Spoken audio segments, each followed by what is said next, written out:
with Aunt Grace, and she's going to show us how she makes her famous cannolis.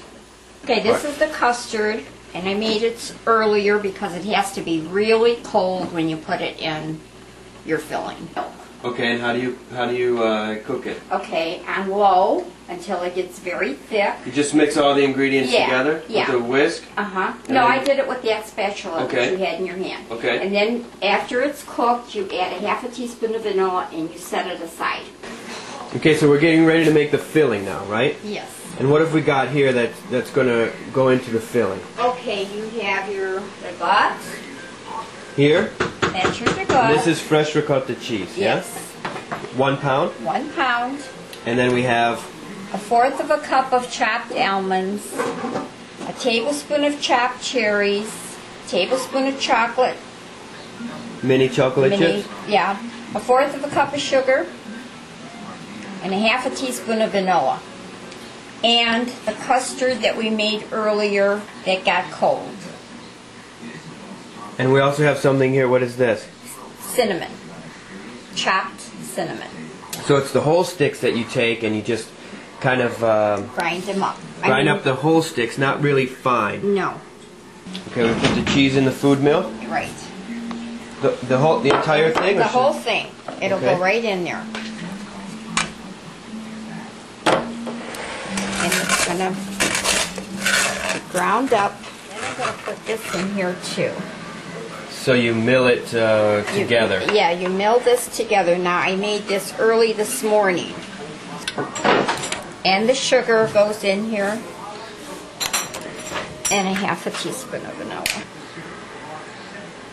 And that's that. I like to do it that way. You could do it in the mixer. All you do is add the rest of your ingredients. Because you don't put those... Any particular order, or are we just going to let them all... you're just going to mix it. Okay. And the almonds? Yep. And if you like the cinnamon, you just put a little bit of it because it's very strong. Yeah, and it goes a long way. It is very strong. I gave it a smell. I would just maybe like that much. In the bag, we're going to use this pastry bag here Right. to fill it up into the tubes that we made earlier. Right. Okay. Now I've seen cannoli in the Italian shops, and they're larger than this one. Yes. But you prefer to make this up. I would rather see somebody take one of something and eat it all than to have something big and throw half of it away. I completely agree. A lot of times this is a great idea. Okay. Now we just fill them up, huh? I go from one side to the other. Start in the middle. In the middle. And then that way you're going to get How's that? Good. And then just make your... And then finish on the other side. Finish on the other side. And you could even dip that in chopped nuts if you want to. Okay. But we don't.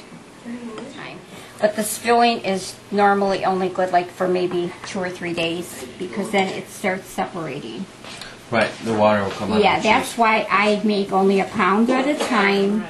But you have all your shells made. The shells you can freeze them. Yes. And they stay just fine. Yes. Frozen, yeah? Mm-hmm. And there you have it. There you go.